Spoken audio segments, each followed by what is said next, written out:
Hello guys, आप सभी का स्वागत है आपके अपने यूट्यूब चैनल लर्न विद एजे पर।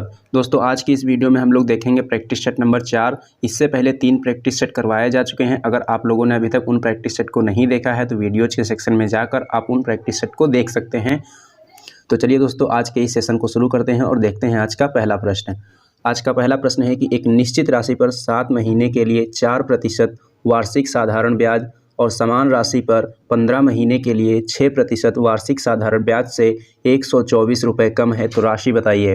कहने का मतलब ये है कि 7 महीने के लिए 4% की वार्षिक रेट पर और 15 महीने के लिए 6% वार्षिक साधारण ब्याज की दर से जो ब्याज प्राप्त होगा, इन दोनों का अंतर कितना है? 124 रुपये है। ज़्यादा कहाँ पर मिलेगा? जो कि 15 महीने के लिए दिया गया है और 6% के लिए दिया गया है। तो ये हमारा ज़्यादा होगा और ये हमारा कम होगा, और इन दोनों का जो डिफरेंस है साधारण ब्याज का कितना है? 124 रुपये है। और आपसे राशि मतलब मूलधन आपसे पूछा जा रहा है। तो साधारण ब्याज का फॉर्मूला क्या होता है? साधारण ब्याज का फॉर्मूला होता है मूलधन गुणे दर गुणे समय और बटे में 100। लेकिन यहाँ पर दो दिए गए हैं, 2 रेट हैं, 2 टाइम हैं, तो इसलिए इसको हम 2 बार लिखेंगे। मूलधन गुणे दर गुणे समय बटे 100। ऐसे ही एक बार और लिख लेंगे, मूलधन गुणे दर गुणे समय बटे 100। अब इन दोनों का जो अंतर है कितना है? इन दोनों का अंतर 124 रुपये है। अब ये हमारा स्ट्रक्चर बनकर तैयार हो गया है। अब इसको हमें हल कर लेना है। हमें मूलधन पूछा गया है तो मूलधन का मूलधन ही रहेगा। रेट यहाँ पर कितनी है? क्योंकि ज़्यादा से कम वाला घटाएंगे तो सबसे पहले कौन सा ज़्यादा वाला लेना हमको? 15 महीने और 6% रेट वाला। तो यहाँ पर रेट कितनी है? रेट है 6%, तो 6% हो जाएगा। टाइम है 15 महीने। अब ये जो टाइम 15 महीने दिया गया है, इसको हमें वर्ष में चेंज करना है। क्योंकि रेट वार्षिक के हिसाब दी गई है तो टाइम भी वार्षिक वाला होना चाहिए। रेट यहाँ पर महीने वाली है तो महीने को वर्ष में चेंज करने के लिए 12 से भाग दिया जाता है, और ये बटे में हमारा 100 पहले से है। ऐसे ही मूलधन तो हमें पता नहीं है। रेट कितना है? यहाँ पर रेट है 4%।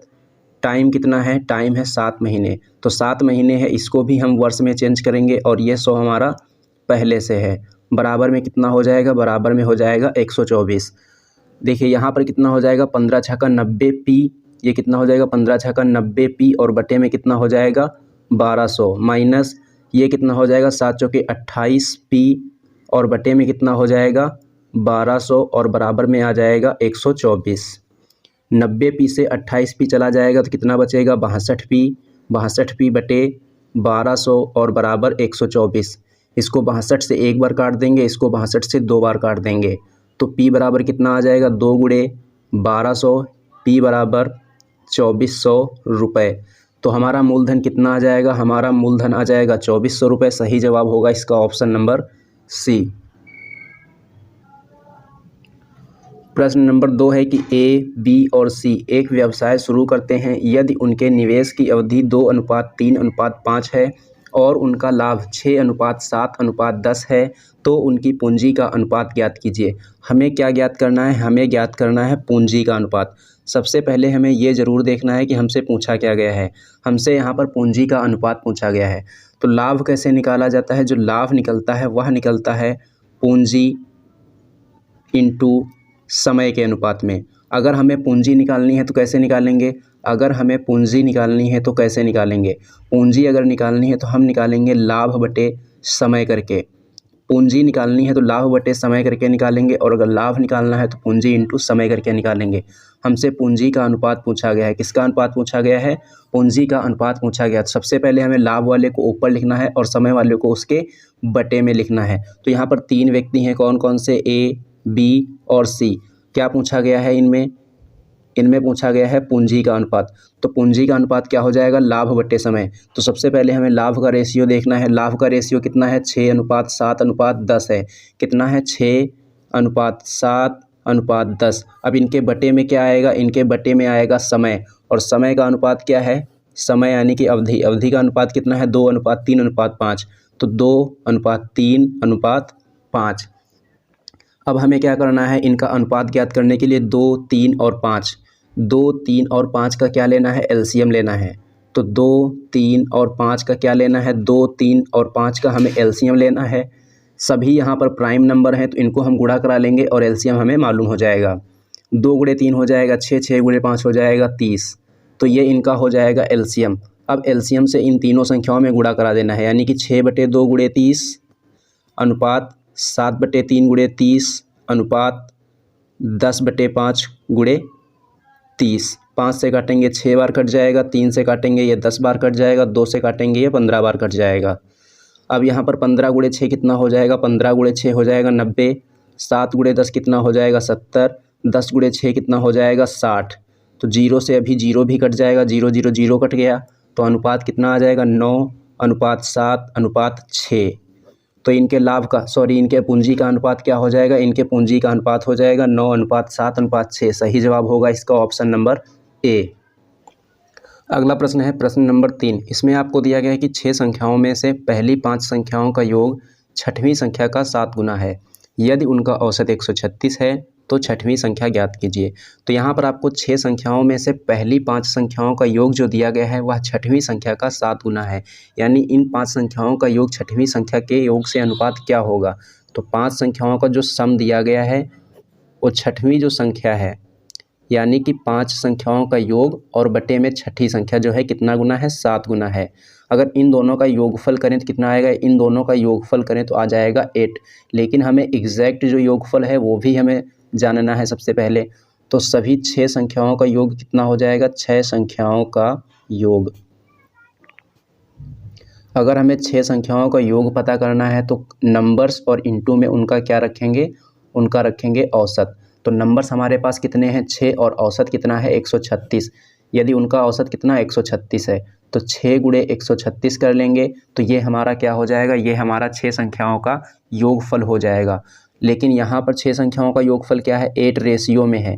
कितना है, 8 रेशियो में है, तो 8 बराबर कितना हो जाएगा, 8 बराबर हो जाएगा 6 × 136। अब इसको काट लेंगे, 8 एकम 8, 8 एकम 8, 5 बचेगा, 8 7 56, यानी 1 रेशियो बराबर कितना आया, 1 रेशियो बराबर आया 102। और हमसे क्या पूछा गया है, छठवीं संख्या।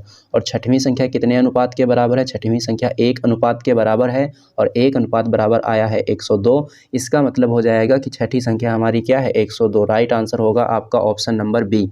अगर आपसे पूछता पहली 5 संख्याओं का योग क्या है, जो हमारे पास पहली 5 संख्याएँ थीं उनका योग क्या है, 5 संख्याओं का योग, तो 1 रेशियो बराबर 102 है।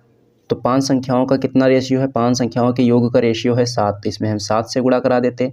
जब इसमें हम 7 से गुणा कराते तो कितना आता, 7 दूनी 14 और 7 एकम 7, यानी कि 714 आ जाता। तो पहली 5 संख्याओं का योग 714 है और छठवीं संख्या कौन सी है, छठवीं संख्या 102 है। हमसे पूछा गया था छठवीं संख्या, तो छठवीं संख्या हमने निकाल ली, कितनी निकल कर आई, 102। राइट आंसर हो जाएगा आपका ऑप्शन नंबर बी।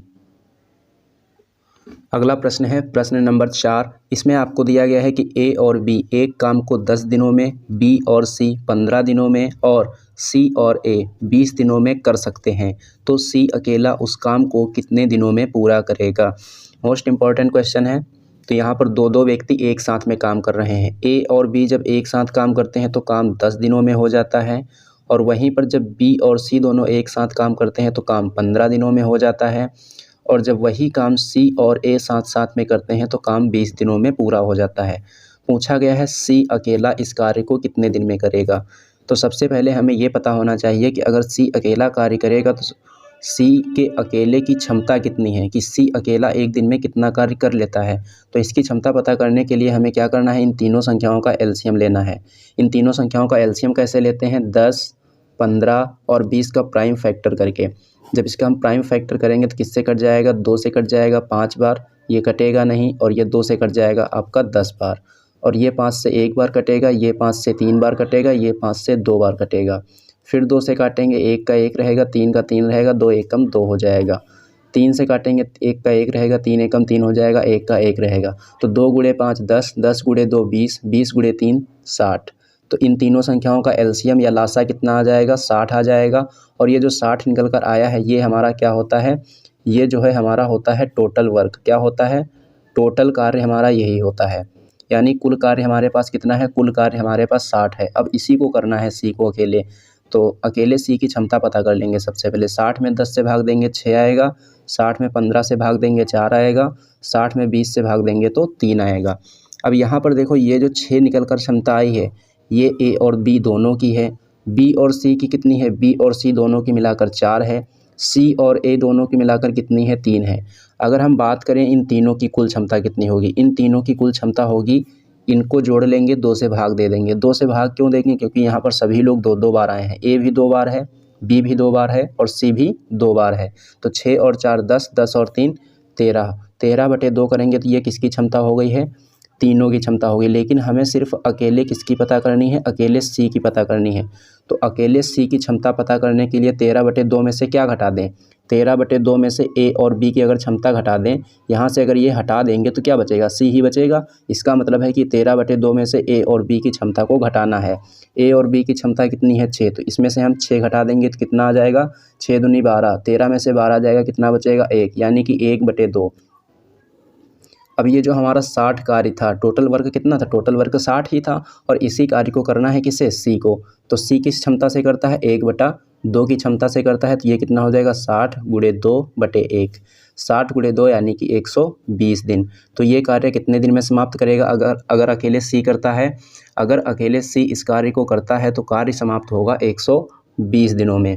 चलिए अब हम लोग देखते हैं अपना अगला प्रश्न, प्रश्न नंबर 5। प्रश्न नंबर 5 में दिया गया है कि बस की गति बिना ठहराव के 54 किलोमीटर प्रति घंटा है और ठहराव के साथ 45 किलोमीटर प्रति घंटा है। प्रति घंटे बस कितने मिनट के लिए रुकती है। तो क्या होता है, जब बस लगातार चलती है तो उसकी स्पीड कितनी निकलती है, 54 किलोमीटर प्रति घंटा निकलती है। और वही बस जब रुक रुक कर चलती है तो उसकी औसत स्पीड कितनी निकलती है, 45 किलोमीटर प्रति घंटा निकलती है। तो आपसे ये पूछा गया है कि यह जो बस है 1 घंटे में कितने मिनट के लिए रुकती है। तो इसका 1 घंटे में कितने मिनट के लिए रुकती है, ये वाला जो टाइम है, समय है, इसको निकालने के लिए हम क्या करते हैं, दोनों चालों का अंतर लेते हैं। क्या लेते हैं, दोनों चालों का अंतर लेते हैं, यानी कि 54 - 45 और बटे में क्या रखते हैं, बटे में रखते हैं बिना ठहराव वाली स्पीड। बिना ठहराव वाली स्पीड कितनी है, 54 है। तो यहाँ 54 में से 45 जाएगा, कितना आ जाएगा, 9 आ जाएगा, बटे में रहेगा 54, 9 एकम 9, 9 छके 54, 1/6 घंटे आया है। लेकिन हमसे पूछा गया है मिनट में, तो मिनट में जब इसको हम चेंज करेंगे तो क्या कर लेंगे, 60 से गुणा करा लेंगे, 6 एकम 6, 6 दम 60। तो कितने मिनट के लिए रुकती है, 10 मिनट के लिए यह 1 घंटे में बस रुकती है। जैसे आपसे यहीं पर हम दूसरा प्रश्न अगर आपको देना चाहें तो आपसे हम ये कहें कि जब बिना ठहराव के बस चलती है तो उसकी स्पीड कितनी निकलती है, 72 किलोमीटर प्रति घंटा निकलती है। कितनी निकलती है, 72 किलोमीटर प्रति घंटा निकलती है। और जब वह ठहराव के साथ साथ चलती है तो उसकी स्पीड निकलती है 60 किलोमीटर प्रति घंटा। कितनी निकलती है, 60 किलोमीटर प्रति घंटा निकलती है। तो आप हमें ये बताइए कि बस 1 घंटे में कितने मिनट के लिए रुकती है। तो हमें क्या करना है, इन दोनों स्पीड का अंतर लेना है, यानी कि 72 - 60 कितना आ जाएगा, 12 आ जाएगा। और बटे में रखनी है बिना ठहराव वाली स्पीड। बिना ठहराव वाली स्पीड हमने कितनी आपको बताई, 72 बताई। और मिनट में निकालना है इसलिए हम इसमें 60 से गुणा कराते हैं, 12 एकम 12, 12 छंग 72, 6 एकम 6, 6 दामा 60। तो यहाँ पर भी 10 मिनट ही निकल कर आया है। तो इस प्रकार से ऐसे प्रश्नों को किया जाता है। चलिए अब हम लोग देखते हैं अपना प्रश्न नंबर 6। प्रश्न नंबर 6 में दिया गया है कि एक व्यक्ति 33 मिनट 20 सेकंड में 1500 मीटर की दूरी तय करता है। व्यक्ति की गति किलोमीटर प्रति घंटा में ज्ञात कीजिए। तो हमसे स्पीड या तो किलोमीटर प्रति घंटा में पूछी जा सकती है या फिर मीटर प्रति सेकंड में पूछी जा सकती है। तो यहाँ पर स्पीड निकालने का फॉर्मूला क्या होता है, स्पीड निकालने का फॉर्मूला होता है दूरी बटे समय। क्या होता है, दूरी बटे समय। तो हमारे पास दूरी कितना है, दूरी है 1500 मीटर। कितना है, 1500 मीटर है। और टाइम कितना है, टाइम दिया गया है 33 मिनट 20 सेकंड। तो 33 मिनट को हमें सेकंड में चेंज कर लेना है। सेकंड में चेंज करने के लिए 60 से गुणा करेंगे तो कितना आएगा, 6 × 18, 6 × 18 और 1 19, कितना आ जाएगा, 1980 सेकंड। ये तो सिर्फ 33 मिनट का आया है 1980 सेकंड, लेकिन कुल टाइम कितना है, 33 मिनट 20 सेकंड। तो 20 इसमें ये वाला भी हम जोड़ेंगे तो कितना आ जाएगा, 2000 सेकंड। कितना आ जाएगा, 2000 सेकंड। तो बटे में कितना आएगा, 2000 सेकंड। तो हमारी स्पीड ये किस में है, हमारी स्पीड ये है मीटर प्रति सेकंड में। और मीटर प्रति सेकंड में जो हमारी स्पीड होती है उसको हम जब किलोमीटर प्रति घंटा में बदलते हैं तो क्या करते हैं, 18/5 से हमें गुणा कराना पड़ता है। तो स्पीड किस में आ जाती है, किलोमीटर प्रति घंटा में आ जाती है। बस अब हमको इसको हल कर लेना है बस। तो यहाँ 2 जीरो से 2 जीरो कट जाएंगे। इसको काटेंगे 5 से 4 बार, इसको काटेंगे 5 से 3 बार, 2 से काटेंगे 2 बार, 2 से काटेंगे 9 बार। 3 × 9 कितना आएगा, 3 × 9 आएगा 27, 2 × 5 कितना आएगा 10। नीचे 1 जीरो है तो दशमलव का चिन्ह 1 अंक के बाद लगा देंगे तो हमारी स्पीड निकल कर कितनी आएगी, 2.7 किलोमीटर प्रति घंटा। सही जवाब होगा ऑप्शन नंबर बी।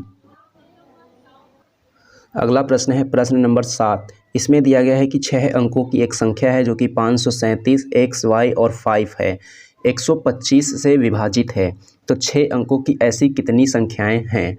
यहाँ पर हमें ये बताना है कि ये जो हमारी 6 अंकों की संख्या है और यह 125 से विभाजित है, तो ऐसी कितनी संख्याएं हैं जो कि 125 से विभाजित हैं। तो यहाँ पर आपको संख्या दी गई है 537 एक्स वाई और 5। तो सबसे पहले हम आपको ये बता दें कि 125 से जो विभाजिता का नियम होता है, 125 से विभाजिता का नियम ये कहता है कि अगर लास्ट के 3 अंक 125 से विभाजित हैं तो हमारी पूरी संख्या क्या होगी, 3 से विभाजित होगी। तो हमें क्या देखना है, सिर्फ लास्ट के 3 अंक देखने हैं। अगर ये लास्ट के 3 अंक 125 से विभाजित हो जाएं तो हम ये कहेंगे कि हमारी पूरी की पूरी संख्या 125 से विभाजित है। अब लास्ट में हमें क्या देखना है, लास्ट में 5 तो आना ही आना है। तो 5 इसमें कब आ सकता है, जब इसमें विषम संख्या से गुणा किया जाए। जैसे कि 1 से, जब 1 से गुणा कराएंगे तो 125 आ जाएगा। और इसी 125 में जब हम 3 से गुणा कराएंगे तो कितना आ जाएगा, 375 आ जाएगा। कितना आ जाएगा, 375। अब इसी 125 में जब हम 5 से गुणा कराएंगे तो कितना आ जाएगा, ये आ जाएगा 625। अब इसी 125 में हम 7 से गुणा कराएंगे तो कितना आ जाएगा, 7 पचे 35, 7 दूनी 14 और 3 17, 7 एकम 7 और 1 8, 875 आ जाएगा। अब इसी 125 में हम 9 से गुणा कराएंगे तो कितना आएगा, 9 पचे 45 हो जाएगा। 4 बचेगा, 9 दूनी 18 और 4 कितना हो जाएगा, 22, 9 एकम 9, 2 कितना हो जाएगा, 11। तो अब हमें देखना है कि 5, इस 5 से तो हमें कोई मतलब है नहीं, क्योंकि 5 तो हमारे पास ऑलरेडी पहले से दे रखा है। हमारे पास अंक यहाँ कितने हैं, 2। तो 2 अंक कौन कौन से होते हैं, 1 2 हो सकता है, 3 7 हो सकता है, 6 2 हो सकता है, 8 7 हो सकता है। क्या ये हो सकता है, नहीं हो सकता है, क्योंकि इसमें 3 अंक हैं। हमें सिर्फ 2 अंक रखने हैं। तो 2 अंक रखने हैं। ऐसी कितनी संख्या है, 1 संख्या, 2 संख्या, 3 संख्या, 4 संख्या। तो ऐसी कितनी संख्याएं हो सकती हैं, ऐसी 4 संख्याएं हो सकती हैं जो 125 से विभाजित होंगी। इसलिए इसका जो सही जवाब होगा वह होगा ऑप्शन नंबर डी। अगर आपसे पूछे यहाँ पर कि वो 4 संख्याएं कौन कौन सी हैं, तो 4 संख्याएं कौन कौन सी हो जाएंगी। तो पहली संख्या हमारी हो जाएगी 537। एक्स वाई का मान यहाँ हम क्या रखेंगे, 12 रखेंगे, तो 12 हो गया और ये 5 पहले से है।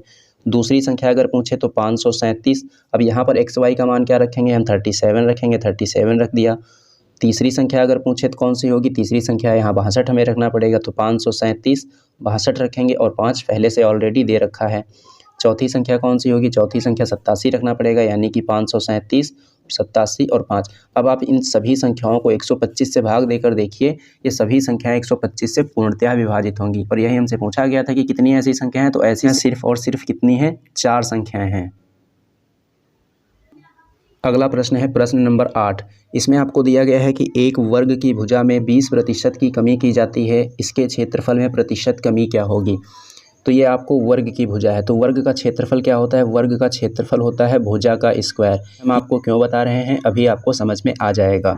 यहाँ पर क्या दिया गया है, 20% की कमी दी गई है। और 20% का मतलब क्या होता है, 1/5। कमी है तो मतलब 5 में से 1 घटाकर लिखना होगा। यानी पहले इसकी भुजा कितनी थी, 5 थी, अब इसकी भुजा कितनी है, 4 है। तो हमने एक बार तो लिख दिया, लेकिन इसका क्षेत्रफल होता है भुजा का स्क्वायर, यानी कि हमें क्या लिखना है, हमें इसको 2 बार लिखना है।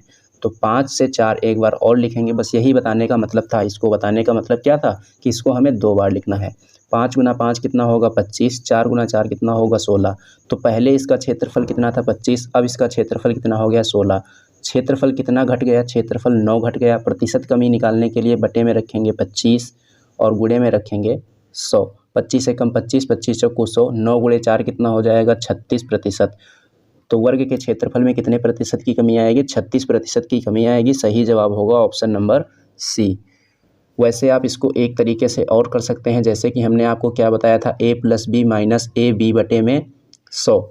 20% की कमी है और यह सिर्फ 2 बार लिखा जाता है। और ये जो फॉर्मूला होता है 2 बार के लिए ही लगता है और कमी के लिए लगता है। और अगर वृद्धि के लिए लगता है तो वृद्धि के लिए यहाँ पर प्लस हो जाता है बस, और कोई अंतर नहीं होता है। यहाँ पर कमी कहा गया है तो यहाँ माइनस रहता है, अगर वृद्धि कहता है तो यहाँ पर भी प्लस हो जाता। हमसे पूछा गया है कमी, कितनी कमी है, 20%। तो 20 हमको 2 बार लिख लेना है। माइनस ए और बी का मान भी 20 और 20 रहेगा, बटे में कितना रहेगा, 100। 2 0 से 2 0 कट जाएंगे, 20 और 20 कितना हो जाएगा, 40। 2 गुणे 2 कितना हो जाएगा, 4। 40 में से 4 घटाएंगे कितना आ जाएगा, 36%। तो आप ऐसे भी कर सकते हैं। आपको जो तरीका अच्छा लगे आप उस तरीके को अपना सकते हैं। अब हम लोग देखेंगे अपना अगला प्रश्न। अगला प्रश्न है प्रश्न नंबर 9। इसमें आपको दिया गया है कि x का मान ज्ञात कीजिए। हमें x का मान ज्ञात करना है और ये आपका क्वेश्चन दिया गया है। हमने आपको कल के प्रैक्टिस सेट में बताया था कि जब डिवाइड का चिन्ह हो तो इसको हम गुणा में चेंज कर लेते हैं, जिससे हमें हल करने में आसानी हो जाती है, खासकर ऐसे प्रश्नों में। तो यहाँ पर क्या करना है, 5/6 इस भाग के चिन्ह को हमें गुणे में चेंज कर लेना है। जब हम इस भाग के चिन्ह को गुणे में चेंज करते हैं तो इसके आगे लिखी हुई संख्या पलट जाती है। 2/3 है तो कितना हो जाएगा, 3/2 हो जाएगा। इंटू x/3 लिखा हुआ है बराबर 5/9 इंटू 3/7। डिवाइड का चिन्ह है तो इसको हम गुणे में चेंज कर लेंगे तो ये 1/7 है तो कितना हो जाएगा, 7/1 हो जाएगा। अब हमें हल करने में थोड़ा आसानी हो जाएगी। देखो यहाँ पर 3 से 3 कट जाएगा और इधर 7 से 7 कट जाएगा। उधर 3 से 3 कटा और इधर 7 से 7 कट गया। देखो जब एक तरफ की संख्या काटते हैं तो ऊपर नीचे काटते हैं, और जब बीच में बराबर का चिन्ह लगा हो तो सामने सामने काटते हैं। तो यहाँ पर 5 से 5 कट जाएगा, और अगर कुछ कटने वाला है उसको देख लेते हैं। और यहाँ पर क्या कट रहा है, देखो 3 दूना 6 और 3 तियाँ 9। अब ये 3 से 3 भी कट जाएगा तो नीचे क्या बचा है, यहाँ पर x/2 गुणे 2 बचा है, और इधर आपका क्या बचा है, कुछ नहीं, यानी कि 1 बचा है। तो x बराबर यहाँ कितना आ जाएगा, 2 गुणे 2 यानी कि 4। तो x का मान जो होगा आपका कितना होगा, x का मान हो जाएगा 4। सही जवाब होगा ऑप्शन नंबर ए। अगला प्रश्न है प्रश्न नंबर 10। एक छात्र ने परीक्षा में 205 अंक प्राप्त किए और वह 5 अंकों से अनुत्तीर्ण हो गया। यदि न्यूनतम उत्तीर्णांक 35% हैं तो परीक्षा के अधिकतम अंकों की गणना करें। तो यहाँ पर आपको क्या दिया गया है कि किसी परीक्षा में एक छात्र ने 205 अंक प्राप्त किए और वह 5 अंकों से अनुत्तीर्ण हो गया। इसका मतलब क्या है, अगर उसको 5 अंक मिले होते तो वह क्या हो जाता, पास हो जाता। तो पास होने के लिए कम से कम कितने अंक लाने ज़रूरी हैं, पास होने के लिए कम से कम अंक लाने ज़रूरी हैं 205, यानी कि +5 यानी कि 210। कितना, 210, क्योंकि इसने 205 अंक लाए हैं और 5 अंकों से फेल हो गया है। अगर ये इसे 5 अंक और मिल गए होते तो ये पास हो जाता। इसका मतलब ये है कि अगर इस छात्र को 210 अंक मिलते तो छात्र पास हो जाता। और पास होने के लिए कम से कम प्रतिशत कितना चाहिए, पास होने के लिए जो कम से कम प्रतिशत चाहिए कितना चाहिए, 35% चाहिए। इसका मतलब हम ये कह सकते हैं कि ये जो 35% है किसके बराबर है, 210 के बराबर है। क्योंकि पास होने के लिए कम से कम अंक कितने, 210। पास होने के लिए कम से कम प्रतिशत कितना, 35%। तो इस स्थिति में ये दोनों क्या होंगे, बराबर होंगे। तो हम कह सकते हैं कि 35% बराबर कितना है, 35% बराबर 210 है। पूछा गया है परीक्षा के अधिकतम अंक कितने, अधिकतम अंक कितने होंगे, 100% होंगे। तो सबसे पहले हम क्या निकाल लें, यहाँ पर 1% निकाल लें। 1% निकालेंगे तो 7 बचे 35 और 7 तियाँ 21, 5 एकम 5, 5 छक्का 30। तो यहाँ पर 1% बराबर कितना आ जाएगा, 1% बराबर आ जाएगा 6। तो 100% के जब मान निकालेंगे तो कितना आ जाएगा, 6 गुना 100 यानी कि 600। तो परीक्षा के अधिकतम अंक कितने हैं, परीक्षा के अधिकतम अंक होंगे 600। सही जवाब होगा ऑप्शन नंबर बी। अगला प्रश्न है आपका प्रश्न नंबर 11। इसमें आपको दिया गया है कि 40% और 20% की छूट श्रृंखला के समतुल्य एकल छूट कितने प्रतिशत होगी। तो ऐसा प्रश्न करने के लिए हमने आपको कल भी बताया था कैसे किया जाता है। कल का प्रैक्टिस सेट हमने जब करवाया था उसमें भी इस प्रकार का प्रश्न हुआ था, तो उसको उसी तरीके से हल कर लेना है। तो यहाँ पर आपको क्या करना है, a + b लिखना है, -ab लिखना है और बटे में 100 लिखना है। a का मान कितना है, 40%, b का मान कितना है, 20%, माइनस a का मान कितना है, 40, b का मान कितना है, 20 और बटे में 100। एक जीरो से एक जीरो, दूसरे जीरो से दूसरा जीरो। 40 और 20 कितना होता है, 60। 4 गुणे 2 कितना होता है, 8। 60 से 8 घटाएंगे तो कितना आ जाएगा, 52%। सही जवाब होगा आपका ऑप्शन नंबर बी। अगला प्रश्न है प्रश्न नंबर 12। इसमें दिया गया है कि 14 व्यक्ति प्रतिदिन 4 घंटे काम करते हुए एक कार्य को 18 दिनों में समाप्त कर सकते हैं। तो 12 व्यक्ति प्रतिदिन 8 घंटे कार्य करते हुए कार्य को कितने दिन में समाप्त करेंगे। तो ऐसा प्रश्न जब भी आता है तो हमें क्या करना है, पहले वाक्य में कही गई बात को सबको गुणे में लिखना है और बराबर में क्या रखना है, दूसरे वाक्य में कही गई बात। तो पहले वाक्य में क्या कहा गया है कि 14 व्यक्ति प्रतिदिन 4 घंटे काम करते हैं और 4 घंटे काम करते हुए 18 दिनों में कार्य को समाप्त कर देते हैं। यानी कि यहाँ हमारी एक बात पूरी हो जाती है, और जैसे ही हमारी एक बात पूरी हो जाए तो उसको हमें क्या लिख लेना है, गुणे में लिख लेना है। तो क्या लिखना है, 14 गुणे 4 गुणे 18। इसके बराबर में क्या रखना है, इसके बराबर में दूसरी बात को रखना है। दूसरी बात क्या है कि 12 व्यक्ति 8 घंटे काम करते हैं तो काम कितने दिन में समाप्त होगा। तो 12 व्यक्ति हैं, काम करते हैं 8 घंटे, कितने दिन में करेंगे ये हमसे पूछा गया है, तो हमने डी मान लिया। अब हमको हल कर लेना है। 6 से काटेंगे 2 बार, 6 से काटेंगे 3 बार, 4 से काटेंगे इसको 2 बार और 4 से कट जाएगा 4 एक बार में। 2 से काटेंगे इसको 7 बार, कितना आ जाएगा 7 तियाँ 21। ये कितना हो जाएगा 7 तियाँ 21 और ये बटे में आएगा 2, बराबर में क्या होगा डी। तो डी बराबर कितना आ जाएगा 10.5 दिन। कितना आ जाएगा 10.5 दिन। सही जवाब होगा आपका ऑप्शन नंबर बी। अगला प्रश्न है प्रश्न नंबर 13। इसमें आपको दिया गया है कि यदि कोई धन साधारण ब्याज की दर पर 2 वर्ष में 270 रुपये और 4 वर्ष में 450 रुपये हो जाता है, तब मूलधन ज्ञात कीजिए। तो ये प्रश्न बहुत इंपॉर्टेंट है। कैसे करना है, यहाँ पर आपको दिया गया है कि कोई धन 2 वर्ष में कितना हो जाता है, 2 वर्ष में 270 रुपये हो जाता है। 2 वर्ष में 270 रुपये हो जाने का मतलब क्या है कि इसमें मूलधन भी जुड़ा हुआ है और साधारण ब्याज जुड़ा हुआ है। मूलधन और 2 साल का साधारण ब्याज इसमें जुड़कर आता है, तब जाकर कितना होता है 270 होता है। और जब यही धन 4 वर्ष के बाद देखते हैं तो कितना हो जाता है, 4 वर्ष के बाद देखते हैं 450 रुपये हो जाता है। तो यहाँ पर टाइम का डिफरेंस कितना है, टाइम का डिफरेंस है 2 वर्ष। टाइम का डिफरेंस कितना है 2 वर्ष। और इधर जो रुपए का अंतर है कितना है 0, 15 में से 7 जाएगा 8, 3 में से 2 जाएगा 1, यानी 2 साल में हमें कितना साधारण ब्याज मिला है 180 रुपये मिला है। तो 1 साल में कितना मिला होगा, 1 साल में मिला होगा 90 रुपये। 1 साल में अगर 90 रुपये हमें साधारण ब्याज मिला है तो इसमें हमें क्या देखना है, 2 साल का साधारण ब्याज जुड़ा हुआ है। ये 270 रुपये कब आया है, ये 270 रुपये तब आया है जब इसमें मूलधन जुड़ा है और 2 साल का साधारण ब्याज जुड़ा है। तो अगर 2 साल का साधारण ब्याज इसमें से हम लोग हटा दें तो हमसे क्या प्राप्त हो जाएगा, हमसे मूलधन निकल आएगा। तो 2 साल का साधारण ब्याज कितना था, 2 साल का साधारण ब्याज था 180 रुपये। तो इसमें से 180 रुपये घटा देना है, तो 0 का 0, 17 से 8 जाएगा 9। तो हमारा मूलधन कितना आएगा, मूलधन आ जाएगा 90 रुपये। सही जवाब होगा ऑप्शन नंबर बी। अगर आप यहाँ से नहीं निकालना चाहते हैं तो यहाँ से भी निकाल सकते हैं। ये 450 रुपये कब के दिए गए हैं, ये 450 रुपये दिए गए हैं 4/7। ये 450 रुपये इस प्रकार दिए गए हैं कि इसमें 4 साल का साधारण ब्याज भी जुड़ा हुआ है। 1 साल का अगर 90 रुपये साधारण ब्याज है तो 4 साल का कितना होगा, 4 साल का साधारण ब्याज होगा 360 रुपये।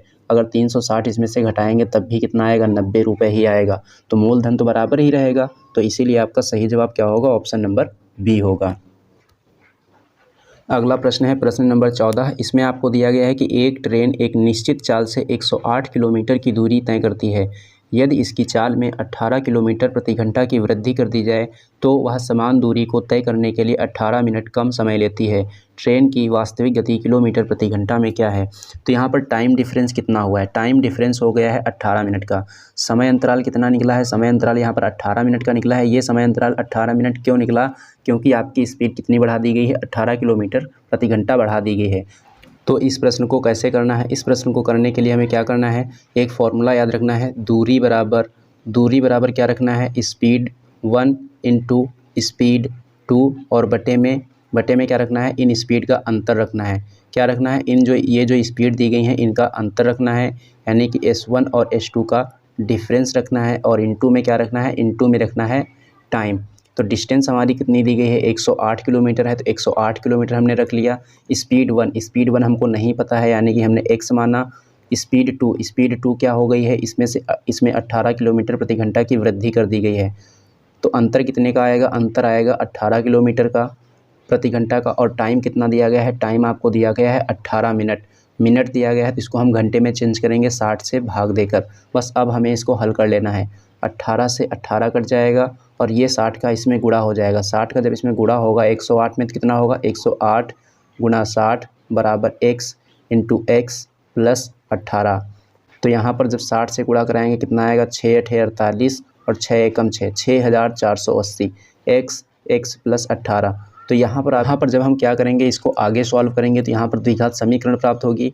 तो उससे हमें करना क्या हो जाएगा, कठिन हो जाएगा। इसलिए यहाँ पर हम क्या करेंगे, ऑप्शन का सहारा लेंगे। सबसे पहले हम 72 को रख कर देखेंगे। अगर हम यहाँ पर 72 को रखते हैं तो 72 8 80 10 कितना हो जाएगा, 90 हो जाएगा। तो 0 9 दूनी 18, 9 से 63 1 64। तो यहाँ पर जैसे ही हमने 72 रखा तो जैसे ही हमने 72 रखा तो कितना आ गया 6480, और इसके बराबर में 6480 ही था। तो इसका मतलब है ये हमारा जो ऑप्शन है सेटिस्फाई कर रहा है, इसलिए जो इसका सही जवाब होगा क्या हो जाएगा 72 किलोमीटर प्रति घंटा ही होगा, क्योंकि हमसे पूछी गई है वास्तविक गति। वास्तविक गति कितनी है 72 किलोमीटर प्रति घंटा। अगर पूछता बढ़ाने के बाद क्या होगी, तो बढ़ाने के बाद 72 8 80 10 90 18 किलोमीटर प्रति घंटा बढ़ाई गई थी, तब हम कहते कि 90 किलोमीटर प्रति घंटा होगी। हमसे पूछा गया था वास्तविक, तो वास्तविक गति कितनी है, इसकी वास्तविक गति है 72 किलोमीटर प्रति घंटा। सही जवाब होगा आपका ऑप्शन नंबर ए।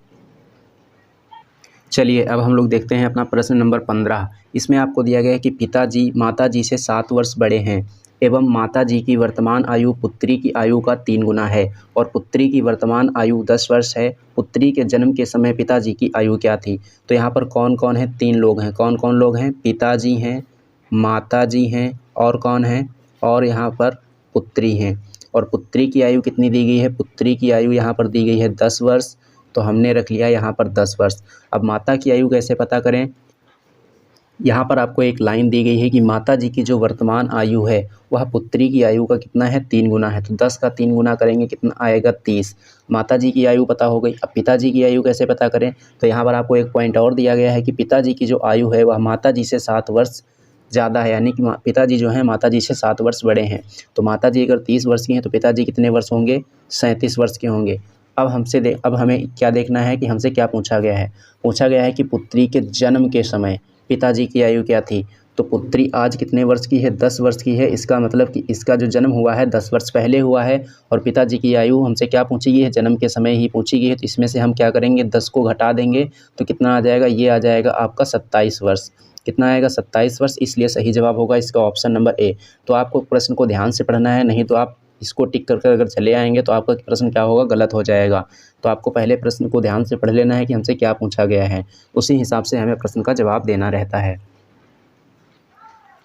अगला प्रश्न है प्रश्न नंबर 16। इसमें आपको दिया गया कि 2 ट्रेनें जिनमें से एक की लंबाई 210 मीटर है और दूसरी की लंबाई 250 मीटर है, क्रमशः 130 किलोमीटर प्रति घंटा और 110 किलोमीटर प्रति घंटा की चाल से समानांतर पटरियों पर चल रही हैं। यदि वे विपरीत दिशाओं में चल रही हैं तो उनके द्वारा एक दूसरे को पूरी तरह से पार करने में कितना समय लगेगा। समय आपको किस में दिया गया है, समय आपको सेकंड में दिया गया है। तो इस स्थिति में क्या होता है, जब भी 2 ट्रेनें चल रही हों तो उनकी जो दूरियां होती हैं या इनकी लंबाइयां जो होती हैं, ट्रेन की जो लंबाइयां होती हैं उनको हमेशा क्या किया जाता है, उनको हमेशा जोड़ा जाता है। तो पहले ट्रेन की लंबाई 210 मीटर, दूसरे ट्रेन की लंबाई 250 मीटर। इनको हमेशा जोड़ने का मतलब क्या है, अगर ये विपरीत दिशा में चल रही हैं तब भी जोड़ेंगे, अगर ये एक समान दिशा में चल रही हैं तब भी हम इनकी लंबाई को जोड़ते ही जोड़ते हैं। तो 200 और 210 और 250 कितना हो जाएगा, 460 मीटर। कितना हो जाएगा, 460 मीटर हो जाएगा। अब क्या दिया गया है, एक की चाल है 130 किलोमीटर प्रति घंटा और दूसरे की चाल है 10 किलोमीटर प्रति घंटा, और ये किस दिशा में चल रही हैं, विपरीत दिशा में चल रही हैं। जब विपरीत दिशा में चल रही हो तो इनकी स्पीड क्या होती है, इनकी स्पीड जुड़ जाती हैं, यानी कि S1 + S2 हो जाएगा। S1 कितना है, 130 है, S2 कितना है, 110 है। तो इन दोनों की स्पीड कितनी हो जाएगी, 240 किलोमीटर प्रति घंटा हो जाएगी। 240 किलोमीटर प्रति घंटा हो जाएगी। टाइम हमको किस में दिया गया है, सेकंड में दिया गया है, तो इसको हम किस में चेंज कर लेंगे, मीटर प्रति सेकंड में चेंज कर लेंगे। जब मीटर प्रति सेकंड में चेंज करेंगे तो कितना हो जाएगा, 240 × 5/18। 18 एकम 18 हो जाएगा। कितना हो जाएगा, 18 एकम 18, या फिर 6 से काट लेते हैं, 6 × 3 = 18 और 6 × 4 = 24। तो ये कितना आ जाएगा, 40 पंजे 200/3, 200/3 मीटर प्रति सेकंड। अब हमसे क्या पूछा गया, कितना समय लगेगा। तो टाइम निकालने के लिए क्या करते हैं, टाइम निकालने के लिए दूरी बटे चाल। दूरी कितनी है, दूरी है 460 मीटर, चाल कितनी है 200/3। तो 200 को नीचे रखेंगे और 3 को कर लेंगे ऊपर। तो यहाँ पर क्या होगा, 1 0 से 1 0 कट जाएगा, 2 से काट देंगे इसको 10 बार, 2 से इसको काट देंगे 23 बार। 23 × 3 कितना होगा, 23 × 3 होगा 69, और 69/10। तो यहाँ पर कितना आ जाएगा, 6.9 सेकंड का टाइम लगेगा। कितना टाइम लगेगा, 6.9 सेकंड। सही जवाब होगा आपका ऑप्शन नंबर ए। अगला प्रश्न है कि चीनी और पानी के एक घोल में आयतन का 8% क्या है, शुद्ध चीनी है। यदि इस 50 लीटर घोल में 10 लीटर पानी मिलाया जाता है तो नए घोल में चीनी का प्रतिशत ज्ञात कीजिए। तो नए घोल में किसका प्रतिशत पूछा गया है? चीनी का प्रतिशत पूछा गया है। अगर हमसे चीनी का प्रतिशत पूछा गया है तो सबसे पहले हमें क्या पता होना चाहिए? चीनी की मात्रा कितनी है। तो हमारे पास चीनी कितनी है? जो चीनी है वह कुल घोल का कितना है? 8% है। और घोल कितना है? 50 लीटर। 50 लीटर घोल है और इसमें चीनी कितनी है? 8% है। बाकी सब क्या है? पानी। 50 एकम 50, 50 दूना 100, 2 एकम 2, 2 चौके 8।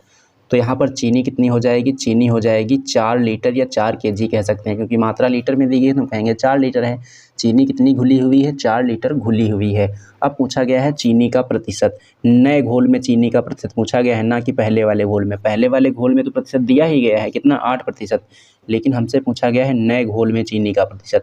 नए घोल में चीनी का प्रतिशत। नए घोल में चीनी का प्रतिशत कैसे निकालेंगे? चीनी कितनी है? 4 है, 4 रखेंगे। नए घोल की मात्रा कितनी है? नए घोल की मात्रा है 50 और प्लस में 10, क्योंकि 10 लीटर इसमें मिला दिया गया है तो 50 और 10 कितना हो जाएगा? 60। और प्रतिशत निकालने के लिए 100 से गुणा कराते हैं तो 20 तियाँ 60, 20 पंजे 100। 5 गुना 4 कितना होगा? 5 गुना 4 होगा 20, 20/3 करेंगे तो कितना आ जाएगा? 6 सही 2/3%। सही जवाब होगा आपका ऑप्शन नंबर ए। अगला प्रश्न है आपका कि एक 16 सेंटीमीटर ऊंचाई के ठोस शंकु के आधार की परिधि 33 सेंटीमीटर है। शंकु का आयतन सेंटीमीटर क्यूब में कितना है? तो यहाँ पर आपको सबसे पहले शंकु का आकार पता होना चाहिए कैसा होता है। शंकु का आकार कुछ इस प्रकार का होता है और इसमें ये क्या होती है? ये ऊंचाई होती है यहाँ तक, और ये हमारी क्या होती है? त्रिज्या होती है। ऊंचाई कितनी दी गई है? 16 सेंटीमीटर, और त्रिज्या आपको नहीं दी गई है। तो यहाँ पर ऊंचाई दी गई है यानी h बराबर दिया गया है कितना? 33 सेंटीमीटर। और आपको आधार की परिधि दी गई है। आधार की परिधि, आधार हमारा क्या होता है? आधार हमारा जो होता है एक प्रकार का वृत्ताकार होता है। शंकु का जो आधार होता है क्या होता है? शंकु का आधार होता है वृत्त, और वृत्त की परिधि कितनी होती है? वृत्त की परिधि होती है 2πr, और यही परिधि किसके बराबर दी गई है? 33 सेंटीमीटर के। तो यहाँ से हम त्रिज्या को निकाल लेंगे। 2π का मान 22/7, r का r, और ये 33। 11 से काटेंगे 2 बार, 11 से काटेंगे 3 बार, तो r का मान कितना आ जाएगा? 2 गुणे 2 4, और ये 4/7, 4/7 यानी कि 7/4 हो जाएगा। और इधर आपका कितना बचा है? 3। तो कितना हो जाएगा? r का मान हो जाएगा 21/4 सेंटीमीटर। अब आपसे पूछा गया है शंकु का आयतन। तो इस शंकु का आयतन क्या होता है? शंकु के आयतन के लिए आपको फॉर्मूला याद रखना है, 1/3πr² इंटू h। तो 1/3 रखेंगे, पाई का मान 22/7, r का मान है 21/4, r स्क्वायर है तो इसको हम 2 बार लिखेंगे 21/4, और h का मान क्या है? h का मान है 16। 4 से काटेंगे 4 बार कटेगा, 4 से 4 कट जाएगा, 7 तियाँ 21, और 3 से 3 कट जाएगा। तो बचा यहाँ पर क्या है? 22 बचा है, 21 बचा है। क्या बचा है? 22 बचा है और 21 बचा है।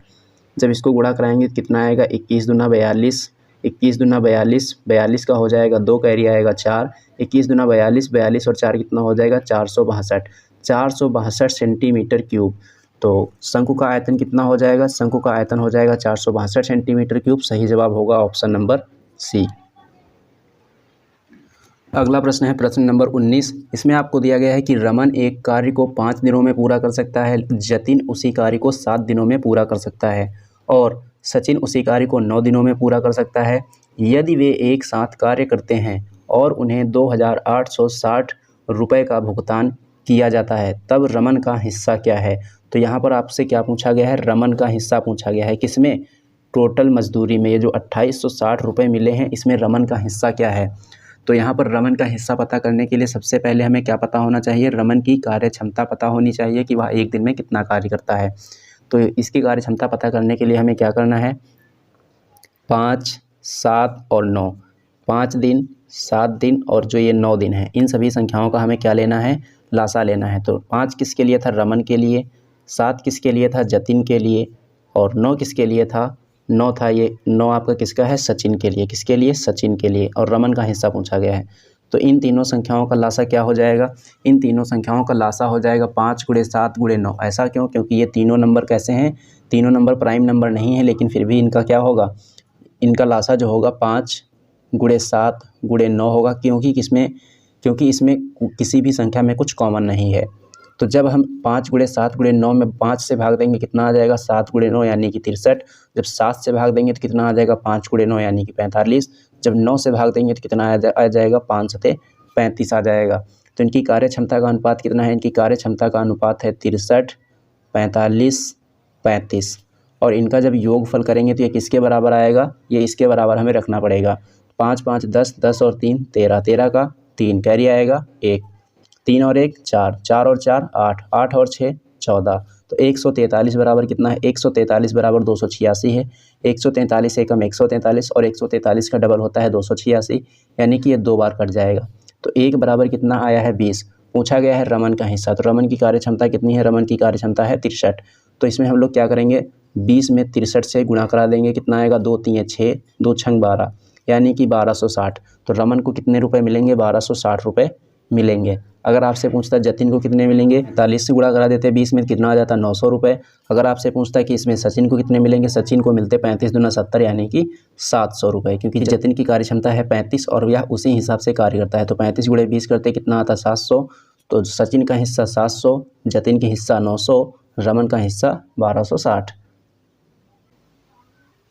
अगला प्रश्न है प्रश्न नंबर 20। इसमें आपको दिया गया है कि निम्नलिखित में से कौन एक समानांतर श्रेणी बनाता है? तो समानांतर श्रेणी बनाता है, सबसे पहले हमें यही पता होना चाहिए कि समानांतर श्रेणी क्या होती है। चलिए इसको समझने के लिए हम एक एग्जाम्पल लेते हैं। जैसे हमने आपको एक एग्जाम्पल दिया 1 3 5 9 11। तो यहाँ पर क्या होता है? संख्याओं के बीच का जो अंतर होता है हमेशा समान रहता है, तब उसको हम क्या कहते हैं? समानांतर श्रेणी कहते हैं। 1 और 3 का अंतर 2 है, 3 और 5 का अंतर 2 है, 5 और 9 का अंतर 1 3 5 7, यहाँ पर 7 छूट गया है। 5 और 7 का अंतर कितना है? 2 है। 7 और 9 का अंतर कितना है? 2 है। 9 और 11 का अंतर कितना है? 2 है। तो ऐसी श्रेणी जिनके अगले पद और पिछले पद के बीच का डिफरेंस कितना हो? 2 हो। अगला पद 5, पिछला पद 2, इनका डिफरेंस 2। अगला पद 7 है, पिछला पद क्या है? 2 है, 5 है, तो इनका डिफरेंस 2। ऐसी श्रेणी जिनके बीच का डिफरेंस हमेशा क्या होता है? सेम होता है, तो ऐसी श्रेणी को हम कहते हैं समानांतर श्रेणी। तो ऐसे ही श्रेणी हमें ढूंढनी है। तो यहाँ पर 1 और 1 के बीच का डिफरेंस है 0, 1 और 2 के बीच का डिफरेंस है 1, तो यहाँ पर डिफरेंस क्या हो गया? चेंज हो गया है, मतलब आंसर ये नहीं है। अब इसमें 0.3 और 0.33 के बीच का अंतर कितना है? 0.3 और 0.33 के बीच का अंतर है 0.03, और इनके बीच का अंतर कितना है? इनके बीच का अंतर तो देखो ये 330 लिखा हुआ है और ये 333 लिखा हुआ है, तो इनके बीच का अंतर कितना है? 0.003, 003 है। उसके बाद देखो इनका डिफरेंस क्या हो गया है? चेंज हो गया। यहाँ 0.03 है और यहाँ पर 0.003 है, तो मतलब ये भी हमारी समानांतर श्रेणी नहीं है। अगर इनका डिफरेंस देखा जाए तो इनका डिफरेंस क्या होगा? 2 माइनस रूट 2। क्या होगा? 2 माइनस रूट 2। इनका डिफरेंस अगर देखा जाए तो इनका डिफरेंस क्या होगा? 2 रूट 2 माइनस 2। तो ये वाली भी हमारी समानांतर श्रेणी नहीं है, क्योंकि डिफरेंस समान नहीं है। अगर यहाँ देखा जाए तो इनका डिफरेंस क्या होगा? 3 प्लस रूट 2 माइनस 3, तो यहाँ पर कितना अंतर आएगा? रूट 2 आएगा। यहाँ पर डिफरेंस अगर देखा जाए 3 प्लस रूट 2, 3 प्लस 2 रूट 2, तो 3 से 3 कट जाएगा, 2 रूट 2 से रूट 2 हटाएंगे, अंतर कितना आएगा? रूट 2। तो यहाँ पर डिफरेंस आपको सभी का डिफरेंस समान देखने को मिल रहा है, और जब डिफरेंस यहाँ पर समान हो तो क्या होता है? उसे क्या कहते हैं? समानांतर श्रेणी कहते हैं। और हमसे समानांतर श्रेणी ही पूछी गई थी, तो इसलिए इसका जो सही जवाब होगा क्या होगा? ऑप्शन नंबर डी होगा। चलिए अब हम लोग देखते हैं अपना अगला प्रश्न। अगला प्रश्न दिया गया है कि किसी आयत की लंबाई में 10% की वृद्धि करने पर चौड़ाई में कितने प्रतिशत की कमी करनी होगी जिससे क्षेत्रफल में कोई भी परिवर्तन ना आए। तो यहाँ पर किसी आयत की लंबाई में कितने प्रतिशत की वृद्धि दी गई है? 10% की वृद्धि दी गई है, यानी कि 10 से 11। पूछा गया है चौड़ाई में कितने प्रतिशत की कमी करते हैं, तो कमी कर देंगे हम x से y, जिससे क्षेत्रफल में कोई परिवर्तन ना आए। क्षेत्रफल में कोई परिवर्तन ना आए यानी कि कितना रहे? 1:1 रहे, यानी कि अगर 1 पहले था तो 1 अब भी रहे। कितना रहे? 1 अब भी रहे। तो यहाँ पर क्या करना है? 11:10 कर लेना है। इसको ऐसे क्रॉस मल्टीप्लाई कराना है, 10 एकम 10 और 11 एकम 11। तो यहाँ पर आपको कितने की कमी करनी पड़ेगी? 1 की कमी करनी पड़ेगी। किस पर? 11 पर। और प्रतिशत निकालने के लिए 100 से गुणा करा देंगे। 11 गुणे 9 मतलब 11 9 99, 100/11। तो कितना आ जाएगा? 9 सही 1/11%। इसका सही जवाब हो जाएगा ऑप्शन नंबर सी। अगला प्रश्न है प्रश्न नंबर 23। इसमें दिया गया है कि 100 रुपये की लागत से 20 दिनों के लिए प्रतिदिन 6 घंटे के लिए 20 दीपक जलाए जा सकते हैं। 40 लैंप 12 दिनों के लिए 8 घंटे की रोशनी की लागत कितनी होगी? तो यहाँ पर 100 रुपये की लागत से 20 दिनों के लिए, कितने दिन के लिए, 20 दिन के लिए, प्रतिदिन कितना घंटा, 6 घंटे के लिए 20 दीपक जलाए जा सकते हैं और कितने रुपए लगेंगे, 100 रुपये इसके लिए खर्चा आ रहा है। उसके बाद दिया गया है कि 40 लैंप अगर हमें जलाना है, 12 दिनों के लिए जलाना है, 8 घंटे के लिए जलाना है, इनकी लागत कितनी होगी। लागत हमें बतानी है तो लागत हमने R मान ली, तो बस इसको हल कर लेना है। 20 एकम 20, 20 दूना 40, 6 एकम 6, 6 दूना 12, 2 गुणे 2 कितना 4 होगा और 4 पंजे कितना हो जाएगा, 20 हो जाएगा।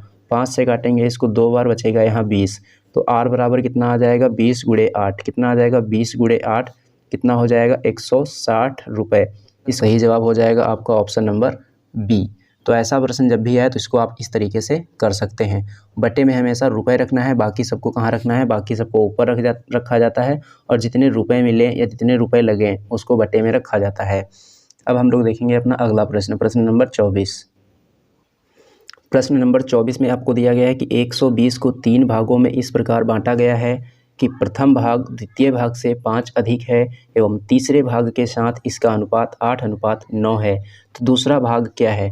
तो यहाँ पर हमें क्या करना है, 120 को 3 भागों में बांटना है और यहाँ पर आपको कुछ रिलेशन दिया गया है कि प्रथम भाग द्वितीय भाग से 5 अधिक है एवं तीसरे भाग के साथ इसका अनुपात कितना है, 8:9 है। तो यहाँ पर आपको 3 भागों में बांटना। हमने माना कि ए, बी और सी में बांटना है, ए, बी और सी में बांटना है। ए का रिलेशन सी के साथ क्या दिया गया है, ए का रिलेशन 8:9 दिया गया है। अगर इनके साथ हम x लगाना चाहें तो हमने क्या लगा लिया, x लगा लिया। अब ये जो रेशियो ए है बी से कितना अधिक है, 8x + 5 अधिक है। कितना अधिक है, 5 अधिक है, यानी कि ये कितना होगा, 8x - 5 होगा। अब क्या दिया गया है, 120, तो इन तीनों का योगफल कितना होगा, 120 होगा। 8 और 8 16, 16 और 9 25 हो जाएगा। कितना हो जाएगा, 25x - 5 बराबर में 120। 25x, 5 को उधर लेकर जाएंगे तो 120 + 5 कितना हो जाएगा, 125 हो जाएगा। 25 एकम 25, 25 पंजे 125। x का अनुपात कितना आ जाएगा, x बराबर आ जाएगा 5। x बराबर कितना आ जाएगा, x बराबर 5 आ जाएगा। पूछा गया है दूसरा भाग ज्ञात कीजिए, तो दूसरा भाग कितना हो जाएगा, 8x - 5 है, तो दूसरा भाग कितना है, 8x - 5 और x बराबर कितना आया है, 5, तो 8 पंजे कितना हो जाएगा, 40 - 5 यानी कि 35। अगर ये आपका 35 है तो ये कितना होगा, ये होगा 40 और ये कितना होगा, 45। अब आप देख लीजिए, 45 5 50 30 80, 80 और 40 120, तो 120 रुपये ही बांटने थे और हमने बांट दिए हैं। तो बी को कितने मिले, 35 रुपये, ए को कितने मिले, 40 रुपये, सी को कितने मिले, 45 रुपये। पूछा गया है दूसरा भाग, दूसरा भाग क्या है, 35। सही जवाब हो जाएगा इसका ऑप्शन नंबर डी। अगला प्रश्न है प्रश्न नंबर 25 और आज के इस सेशन का सबसे लास्ट प्रश्न। इसमें दिया गया है कि राम और सैम की कुल आयु सैम और टॉम की कुल आयु से 12 वर्ष अधिक है।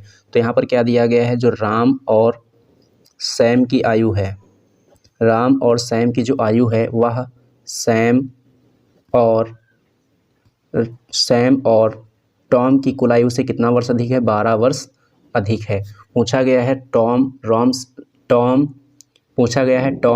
राम से कितने वर्ष छोटा है। तो यहाँ पर देखो, सैम और सैम से सैम कट जाएगा, तो यहाँ कितना आ जाएगा, राम माइनस टॉम बराबर 12। तो यही तो पूछा गया था, राम और टॉम का अंतर पूछा गया है, तो अंतर कितना आया, अंतर इनका आया 12 वर्ष। सही जवाब हो जाएगा ऑप्शन नंबर सी। तो दोस्तों ये था आज का आपका प्रैक्टिस सेशन और ये आपका जो प्रैक्टिस सेट था वह था प्रैक्टिस सेट नंबर 4। दोस्तों ये प्रैक्टिस सेट आपको कैसा लगा है, अगर आपको ये प्रैक्टिस सेट पसंद आया हो तो वीडियो को लाइक ज़रूर करना और इसे अपने दोस्तों में भी ज़्यादा से ज़्यादा शेयर करना। और दोस्तों अगर आप लोगों ने अभी तक हमारे चैनल को सब्सक्राइब नहीं किया है तो चैनल को सब्सक्राइब कर लीजिए, क्योंकि इस चैनल पर आपको रोज़ एक प्रैक्टिस सेट करवाया जाता है जो कि आपको SSC GD और UPP में बहुत हेल्पफुल साबित रहेगा।